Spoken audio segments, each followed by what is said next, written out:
बैत शम्स में बड़ा जानी नुकसान भी इसराइल को उठाना पड़ा है। सबसे ज्यादा जानी नुकसान शहर बैत शम्स में हुआ है। ये बैत शम्स आपको बता दें कि ईरानी हमलों का पहले ही और दूसरा जो हमला था दौर का, उसमें ही ईरान ने जबरदस्त नुकसान पहुंचाया। ईरानी अवाम और दुनिया भी ये जानकर हैरान है कि आखिर इसराइल के दिफाई निजाम को क्या हो गया है। क्या हो गया इसराइल का थार्ड सिस्टम, क्या हो गया इसराइल का एरो सिस्टम, और क्या हो गया इसराइल के आयरन डोम को। चूंकि आयरन डोम को भी लगातार धोखा देते हुए, उसे डॉज करते हुए ईरान के मिसाइल, ईरान के ड्रोन्स लगातार अपने अहदाफ को, अपने टारगेट को हिट कर रहे हैं। और इसराइल के लोगों में इस कदर बेचैनी है कि मज़ाफाती इलाके में कई खानदान, कई परिवार वो अपने घरों को छोड़कर वहां से भाग गए हैं। आपको बता दें कि बैत शम्स में जो हमला हुआ है उसमें 12 अफराद हलाक हुए हैं। बैत शम्स के हमले में जो रिपोर्ट्स आई है उसमें 12 हलाकतें हुई हैं, 50 से ज्यादा जख्मी हुए हैं, कई अफराद लापता बताए गए हैं। अब ये लापता अफराद जो है, क्या उनकी मौत हो गई है, ये अभी वो तहकीकाती इदारों का काम है कि उसे जांचे। ये हमला इसराइल में ईरानी मिसाइल हमलों का सबसे मुहलिक यानी खतरनाक हमला समझा जा रहा है। इसराइल में ईरानी मिसाइल हमलों का अगला निशाना यरूशलेम, जी हां, इसराइल की दारुल हुकूमत, इसराइल की राजधानी यरूशलेम में भी सायरन लगातार बजते सुने गए। इसराइल के दारुल हुकूमत यरूशलेम में भी मिसाइल खतरे के सायरन बजाते सुनाए गए। एक मिसाइल मगरबी यरूशलेम के करीब गिरा जिससे सड़कों को जबरदस्त नुकसान पहुंचा, गाड़ियों को नुकसान पहुंचा, कई गाड़ियों में आग लग गई, कई अफराद जख्मी हो गए।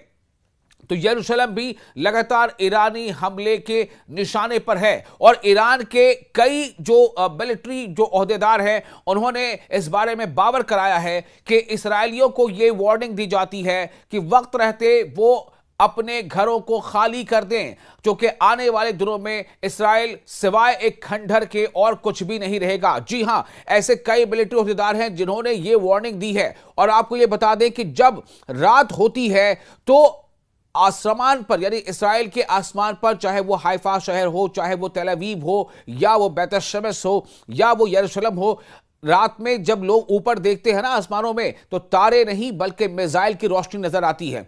जबरदस्त तरीके से मिसाइल दाग रहा है ईरान इसराइल पर। और सबसे बड़ी बात यह है कि आखिर ये तमाम मिसाइल इंटरसेप्ट किए क्यों नहीं जा पा रहे हैं। उसका एक बड़ी वजह यह है कि ईरान ने इस बार एक नई टेक्निक जो है वो दिखाई है इसराइल की फलक पर। वहां पर वो क्लस्टर मिसाइल से हमले कर रहा है। जैसे ही मिसाइल हवा में जब वो बिल्कुल अपने टारगेट के करीब पहुंच चुका होता है, उससे कुछ ही देर पहले वो क्लस्टर यानी कि वो टुकड़े टुकड़े होकर कई अलग अलग मिसाइल में तब्दील हो जाता है। यानी कि एक बड़ा मिसाइल वो करीब छोटे छोटे 80 मिसाइल में तब्दील हो जाता है। और उसे इंटरसेप्ट करना किसी भी दिफाई निजाम के लिए अब तक कारगर साबित नहीं हुआ है। किसी भी आयरन डोम, किसी भी थार्ड के लिए यह मुमकिन नहीं है कि एक साथ वो 80 मिसाइलों को इंटरसेप्ट कर ले, क्योंकि वो क्लस्टर मिसाइल है। अगर 2 से 3 बैलिस्टिक मिसाइल आगे, 2 से 3 दूसरे मिसाइल आगे जिनका जो क्लस्टर मिसाइल है, तो आप समझ ले 80 को आप इजाफा कर ले, 80 गुना 3, तो ये मुमकिन नहीं हो पा रहा है। और यही वजह है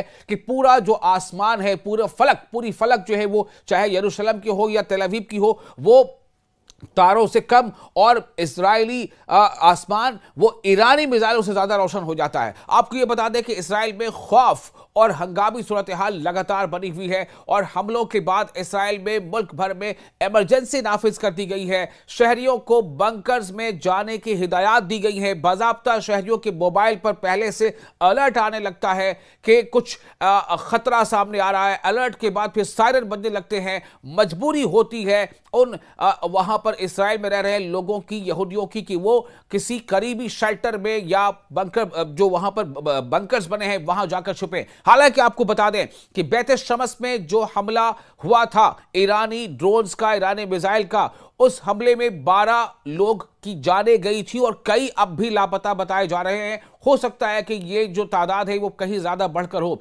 तो ये जो हलाकतें हुई थी ये उन्हीं लोगों की हुई थी जो शेल्टर्स में रह रहे थे, जिन्होंने बंकर्स में पनाह ले रखा था, उन्हीं की मौत हुई थी। तो इसका मतलब यह हुआ कि कुछ मिसाइल ईरान ने इतने ताकतवर भी दागे हैं जो बंकर्स या जो शेल्टर्स बनाए गए हैं लोगों के लिए, वो भी उन्हें बचा नहीं पा रहे हैं। तो आर्जी तौर पर बंद कर दी गई है तमाम तरह की ऐसी जो सरगर्मियां हैं। इसराइल के कई म्यूजियम और सकाफती मराकज भी बंद कर दिए गए हैं। जी हां, इसराइल के कई म्यूजियम और सकाफती मराकज भी बंद कर दिए गए हैं इन हमलों के मद्देनजर।